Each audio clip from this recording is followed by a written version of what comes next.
የአቦል ዜና ቤተሰቦች ዛሬም ለእናንተ ይሆናሉ ያልናቸው መረጃዎች ይዘናል። በቅድሚያም ርዕሶቹን እናስደምጣቸዋለን። በመንግስት በጀት እየተገነቡ ያሉት 50 ሺህ ቤቶች መሆናቸው ተገለጸ። የተወሰኑ የፕላስቲክ መያዣዎችን መጠቀም ተፈቀደ። 2 ሊትር ቤንዚል 500 ብር እየተሸጠ ነው ተባለ። የትግራይ ክልል ወደ ክልሉ የሚገባው ነዳጅ ሙሉ በሙሉ መቆሙን አስታወቀ። ፖለቲከኛው ከማረሚያ ቤት ሲወጡ ድጋሚ በሌላ ኃይል መያዛቸውን ኢያፓ አስታወቀ። የእስራኤል አዲሱ በጨረር የሚሰራ አይረን ቢም ይፋ ሆነ። እንዲሁም አሜሪካ ወደ ሩቅ ምስራቅ ስለላከቻቸው የጦር አውሮፕላኖችን እነግራችኋለን። አብራችሁን ቆዩ።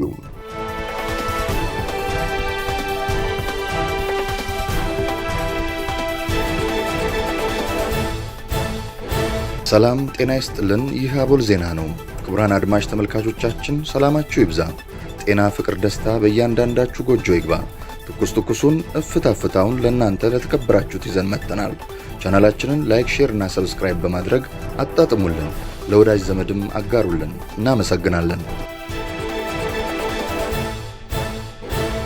የተወሰኑ የፕላስቲክ መያዣዎችን መጠቀም ተፈቀደ። የኢትዮጵያ አካባቢ ጥበቃ ባለስልጣን በቅርቡ ባወጣው የደረቅ ቆሻሻ አያያዝና አወጋገድ አዋጅ ቁጥር 1383/2017 ላይ የተካተቱ የፕላስቲክ ማሸጊያዎችን ትርጓሜና አጠቃቀም በተመለከተ ዝርዝር ማብራሪያ ሰጥቷል። ባለስልጣኑ እንዳስታወቀው በአዋጁ መሰረት የፕላስቲክ ማሸጊያ ማለት ማንኛውም ምርት ከብክለት ለመከላከል ወይም ከሌሎች ነገሮች ጋር እንዳይቀላቀል ለማድረግ በአምራቾች ጥቅም ላይ የሚውል ከፕላስቲክ የሚዘጋጅ መጠቅለያ ወይም መያዣ ነው። በአዲሱ አዋጅ መሰረት የሚከተሉትን ምርቶች ለማሸግ የሚውሉ ፕላስቲኮች የተፈቀዱ መሆናቸውን ባለስልጣኑ አረጋግጧል። የምግብ ምርቶች፣ የተለያዩ የታሸጉ ምግቦች፣ የባልትና ውጤቶች፣ በቤት ውስጥ የሚዘጋጁ የባልትና ምርቶች፣ የላውንደሪ አገልግሎት፣ ለጽዳትና ለልብስ እጥበት አገልግሎት የሚውሉ ማሸጊያዎች፣ ሌሎች የንግድ ምርቶች፣ በተለያዩ አምራቾች የሚወጡ የኢንዱስትሪ ውጤቶች። እነዚህ የተፈቀዱ የፕላስቲክ ማሸጊያዎች ጥቅም ላይ ከዋሉ በኋላ የሚኖራቸው አወጋገድ በአዋጅና አዋጁን ተከትለው በሚወጡ የማስፈጸሚያ ሕጎች ጥብቅ ቁጥጥር እንደሚደረግባቸው ተገልጿል። ይህ በአገሪቱ የሚታየውን የደረቅ ቆሻሻ ብክለት በዘላቂነት ለመቅረፍ የታለመ መሆኑም ተጠቁሟል። 2 ሊትር ቤንዚል 500 ሺህ ብር እየተሸጠ ነው ተባለ። ከአዲስ አበባ ጎጃም፣ ጎንደር የሚመላለሱ አሽከርካሪዎች ለተከታታይ ቀናት ቤንዚልና ናፍጣ በመጥፋቱ በትራንስፖርቱ እንቅስቃሴ ላይ ችግር መፈጠሩ ተገልጿል። ቅሬታ አቅራቢዎቹ እንደገለጹት በተከታታይ ቀናት በነዳጅ ማደያዎች የቤንዚልና የናፍጣ አገልግሎት ስርጭት ባለመኖሩ ለህገወጥ ነጋዴዎች የተጋለጡ ነው። በነዳጅ ማደያዎች ነዳጅ በተራገፈ ማግስት ነዳጅ አልቋል በሚል ምክንያት ረጃጅም ሰልፎች ማየት የተለመደ ነው የሚሉት ቅሬታ አቅራቢዎች በህገወጥ ንግድ ላይ የተሰማሩ አካላት ዘንድ 2 ሊትር ቤንዚል 500 ብር፣ ናፍጣ እስከ 250 ብር ድረስ ለመግዛት አሽከርካሪዎች መገደዳቸውን ተናግረዋል።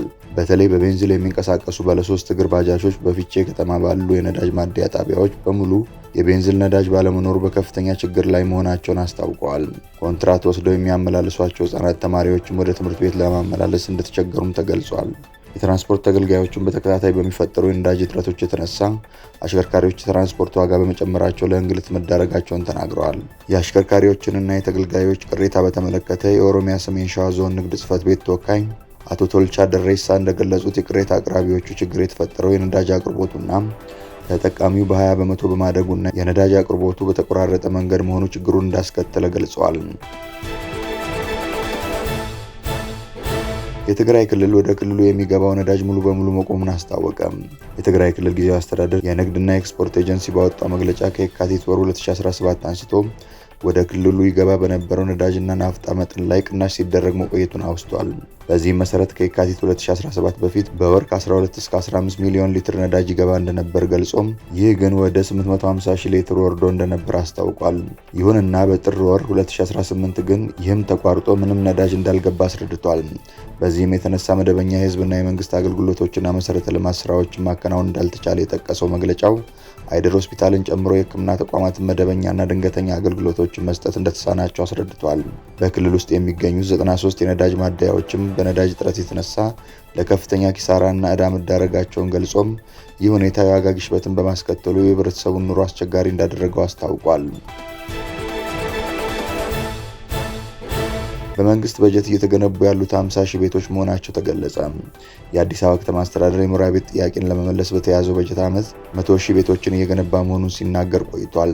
ቤቶቹ የሚገነቡት በከተማ አስተዳደሩ በጀት እንደሆነ በስፋት ሲነገር ቢቆይም ከቤቶቹ መካከል 50 ሺህ ብቻ በመንግስት በጀት እየተገነቡ መሆኑ ትላንት ይፋ ተደርጓል። ቀሪዎቹ ቤቶች በመንግስትና በግል አጋርነት እየተሰሩ መሆኑን ተመላክቷል። ይህ መረጃ ይፋ የተደረገው የኮርፖሬሽኑና የቢሮ ሰራተኞችና የስራ ኃላፊዎች በግንባታ ላይ የሚገኙትን የጋራ መኖሪያ ቤቶች በጎበኙበት ጊዜ ነው። በዘንድሮ የ2018 በጀት ዓመት በገርጂ፣ በቱሉ ዲምቱ፣ በገላንጉራ እና በአቃቂ ቃሊቲ ወርቁ ሰፈር ግንባታቸው ተጀምሮ በፍጥነትና በጥራት በመገንባት ላይ የሚገኙትን የጋራ መኖሪያ ቤቶች እንዲሁም በጀርመን አደባባይ የሚገኘውን አሻራ የመኖሪያ መንደር ተዘዋውረው በጎበኙበት ወቅት እንደተገለጸው ግንባታው በተቀመጠለት እቅድ መሰረት ተጠናቆ ህብረተሰቡን ተጠቃሚ እንዲያደርግ እና ለታለመለት ዓላማ እንዲውል በየደረጃው የሚገኙ ሰራተኞችና የስራ ኃላፊዎች የሚጠበቅባቸውን ኃላፊነት ለመወጣት ጠንክረው መስራትና ይበልጥ ተቀናጅተው በጋራ መረባረብ ይጠበቅባቸዋል ተብሏል። የኮርፖሬሽኑና የቢሮ እንዲሁም የቅርንጫፍ ሰራተኞችና የስራ ኃላፊዎች እንዲሁም በአማካሪነት በማገልገል ላይ የሚገኙ የአዲስ አበባ ሳይንስና ቴክኖሎጂ ዩኒቨርሲቲ ተወካዮች በጉብኝት ፕሮግራሙ ላይ በሰጡት አስተያየት የጋራ መኖሪያ ህንፃዎቹ አዲስ ቴክኖሎጂ እና በ24/7 የስራ ባህልና በተለወጠ የስራ መንፈስ ሳምንቱን ሙሉ ቀንና ሌሊት ባለማቋረጥ በመስራት ግንባታውን በፍጥነትና በጥራት ለማጠናቀቅ ርብርብ እየተደረገ መሆኑን ጠቁመዋል። በግንባታ ላይ ከሚገኙት 100,000 ቤቶች ውስጥ 50,000 የከተማ አስተዳደሩ በመደበው በጀት የሚገነቡ መሆኑን ያመለከቱት የስራ ኃላፊዎቹ የተቀሩት 50,000 ቤቶች በመንግስትና የግል አጋርነት እንደሚገነቡ አስረድተዋል። በግንባታው ላይ የተሰማሩ የስራ ተቋራጮችና ማህበራት በላቀ የስራ ተነሳሽነት ለግንባታው ትኩረት ሰጥተው እየተረባረቡ መሆኑንና ለበርካታ ዜጎችም የስራ ዕድል መፍጠር እንደተቻለ ገልጸው የስራ ተቋራጮቹም ቅድመ ክፍያ ሳይጠይቁ ኃላፊነት ወስደው በባለቤትነት መንፈስ በግንባታው ላይ መሰማራታቸው እየተመዘገበ ላለው የሚያበረታታ ውጤት የጎላ አስተዋጽኦ በማበርከት ላይ ነው ተብሏል። ከጉብኝት ፕሮግራሙ ተሳታፊዎች አንዳንዶቹ በሰጡት አስተያየት ግንባታው ከ7 ወር ባልበለጠ ጊዜ ውስጥ የደረሰበት ደረጃ ከዚህ ቀደም በርካታ ዓመታት ይወስድ እንደነበር አስታውሰው በአካል ተገኝተው የተመለከቱት ስኬታማ ተግባር በቀጣይም ለበለጠ ስራ ያነሳሳቸው መሆኑን አስታውቀዋል። በጉብኝት ፕሮግራሙ ላይ የቤቶች ልማትና አስተዳደር ቢሮና የቤቶች ልማት ኮርፖሬሽን እንዲሁም የቅርንጫፍ ሰራተኛና የስራ ኃላፊዎች ተሳታፊ ሆነዋል። መረጃው ከቤቶች ልማትና አስተዳደር ቢሮ የኮሚኒኬሽን ዳይሬክቶሬት የተገኘ ነው። ፖለቲከኛው ከማረሚያ ቤት ሲወጡ በድጋሚ በሌላ ኃይል መያዛቸውን ኢህአፓ አስታወቀ። በዋስ እንዲፈቱ ተወስኖላቸው ትላንት ከቂሊንጦ ማረሚያ ቤት የወጡት ረዳት ፕሮፌሰር ሲሳይ አውግቸው በታጠቁና ጭንብል በለበሱ ኃይሎች ታፍነው ወዳልታወቀ ቦታ መወሰዳቸውን የኢትዮጵያ ሕዝባዊ አብዮታዊ ፓርቲ ኢህአፓ ገልጿል። ፓርቲው ድርጊቱን መንግስታዊ አፈና ሲል የኮነነ ሲሆን ረዳት ፕሮፌሰር ሲሳይ በአስቸኳይ እንዲለቀቁና የሰብአዊ መብት ተሟጋቾችም ድርጊቱን እንዲያወግዙ ጥሪ አቅርበዋል። ረዳት ፕሮፌሰር ሲሳይ በአማራ ክልል ከሚንቀሳቀሰው የፋኖ ታጣቂ ቡድን ጋር በመሆን የአማራ ክልልን ከፍተኛ የመንግስት ባለስልጣናት በመግደል የክልሉን ቀጥሎም የፌዴራሉን መንግስት ስልጣን በኃይል ለመቆጣጠር በማሰብ የሽብር ድርጊት ፈጽመዋል በሚል ክስ ከቀረበባቸው 51 ተከሳሾች ውስጥ አንዱ ናቸው። በዶክተር ወንደሰን አሰፋ መዝገብ ስር የሚገኙት እነዚህ ተከሳሾች የሽብር ክስ የቀረበባቸው በሰኔ 2015 ዓ.ም ነበር። የእስራኤል አዲሱ በጨረር የሚሰራ አይረን ቢም ይፋ ሆነ። እስራኤል ድሮኖችንና አጭር ርቀት ሚሳኤሎችን በሌዘር መጥቶ የሚጥል አይረን ቢም የተሰኘ ዘመናዊ መከላከያ ይፋ አድርጋለች። መሳሪያው ከነባሩ አይረን ዶም ጋር ተቀናጅቶ እንደሚሰራ ታውቋል። የአይረን ዶም አንድ ሚሳኤል $50,000 ሲጠይቅ አዲሱ የሌዘር መሳሪያ ግን በአንድ ተኩስ የሚያስወጣው ኤሌክትሪክ ፍጆታ ከ2 እስከ $5 ብቻ በመሆኑ ወጪን በእጅጉ ይቀንሳል ተብሎለታል።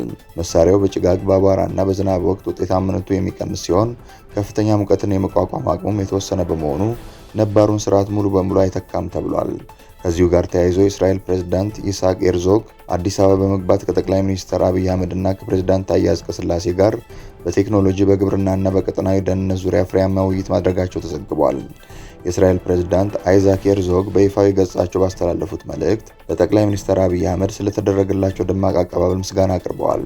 በኢኖቬሽን፣ በሳይንስ፣ በግብርና፣ በውሃና ኢነርጂ እንዲሁም በምግብ ዋስትና ዙሪያ ፍሬያማ ውይይት አድርገዋል። ኢትዮጵያ በአፍሪካ የእስራኤል ቁልፍና ታሪካዊ አጋር መሆኗን አረጋግጠዋል። ቀጠናዊ ሰላምንና የጋራ ተጠቃሚነትን ለማረጋገጥ በጋራ ለመስራትም ቃል ገብተዋል። አሜሪካ ተጨማሪ የጦር አውሮፕላኖች ወደ ሩቅ ምስራቅ ላከች።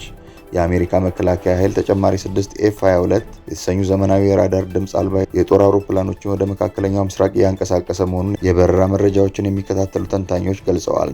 እነዚህ አውሮፕላኖች ትላንት እስራኤል ከገቡት 11 ተመሳሳይ የጦር አውሮፕላኖች ጋር በመቀላቀል በእስራኤል አየር ኃይል የጦር ሰፈር ውስጥ እንደሚሰፍሩ ይጠበቃል። እንደ በረራ መከታተያ መረጃዎች ከሆነ 6ቱ የጦር አውሮፕላኖች ዛሬ ጠዋት ከአሜሪካ የተነሱ ሲሆን ነዳጅ ከሚሞሉላቸው አውሮፕላኖች ጋር በመሆን በወታደራዊ እንቅስቃሴያቸው መሸጋገሪያ ወደ ሆነው በእንግሊዝ የሚገኙ የሮያል አየር ኃይል ላንኬንስ የጦር ሰፈር በማቅናት ላይ ይገኛሉ። ትላንት በእንግሊዝ ከሚገኙ የጦር ሰፈር ተነስተው ወደ እስራኤል ካቀኑት 12 አውሮፕላኖች መካከል አንዱ በቴክኒክ ብልሽት ምክንያት ወደ እንግሊዝ የተመለሰ ሲሆን ቀሪዎቹ 11 አውሮፕላኖች በደቡብ እስራኤል በሚገኝ የአየር ኃይል ጣቢያ ውስጥ ሰፍረው እንደሚገኙ የመከላከያ ባለስልጣናት አረጋግጠዋል። ይህ የአሜሪካ ወታደራዊ እንቅስቃሴ በክልሉ እያደገ የመጣውን ውጥረት ተከትሎ የተደረገ መሆኑ ይታመናል።